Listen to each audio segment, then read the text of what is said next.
السلام علیکم دوستو، ہمارے یوٹیوب چینل میں خوش آمدید۔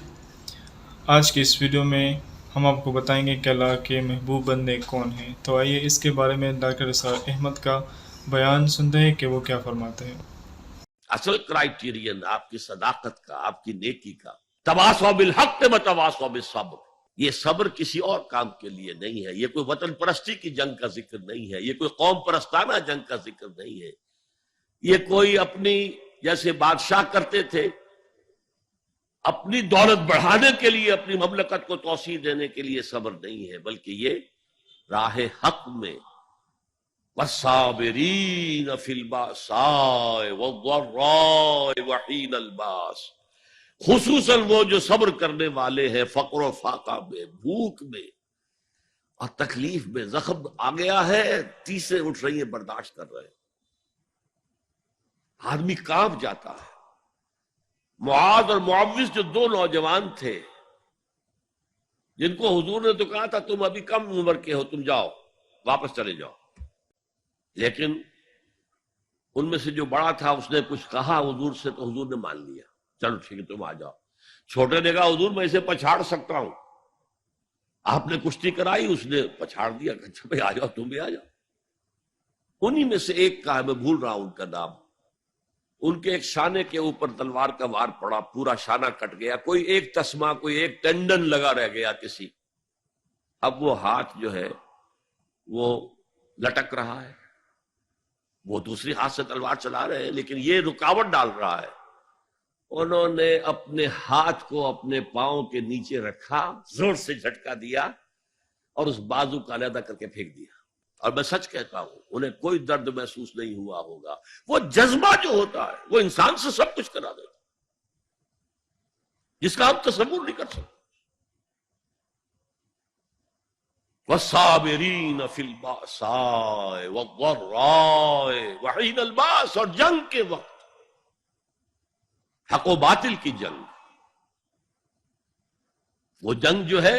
زرپرستی کی نہ ہو، ملک گیری کا نہ ہو، وہ حق کے کلمے کو بلند کرنے کے لیے ہو، انسانوں کو ملوکیت کے شکنجے سے نجات دلانے کے لیے ہو، انسانوں کو کیپٹلزم کے جنگل سے اور اس کے چنگل سے نجات دلانے کے لیے ہو، وہ جنگ جو حق کے لیے ہو، اس میں ثابت قدم رہنا، یہ صبر کی سب سے اونچی منزل ہے۔ اور یہ نمایاں ترین فرق ہے اسلام کے تصور نیکی میں اور جو آپ دنیا میں دوسرے، چاہے وہ بدھ مت کا تصور ہو اور چاہے وہ کسی اور کا تصور ہو اور چاہے وہ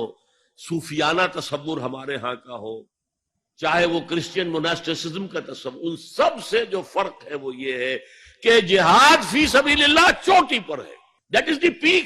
حضور نے اسے کہا ضربۃ السنام منہ الجہاد فی سبیل اللہ، ہمارے دین کی حقیقت جو ہے اس میں اس کی چوٹی جو ہے وہ اللہ کی راہ میں جہاد۔ بہرحال یہ حضور کے زمانے میں جنگیں ہوئی ہیں، دین حق کو غالب کرنے کے لیے آخری مرحلہ آیا ہے قتال کا، جنگوں کا۔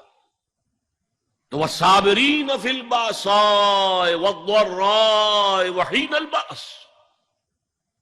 اولئک الذین صدقوا، یہ ہیں وہ لوگ جو سچے ہیں، بر اور نیکی کا اگر دعویٰ کریں تو انہیں حق ہے، لیکن یہ پوری شخصیت، پورا سراپا، جسے آپ کہتے ہیں این آرگینک ہول،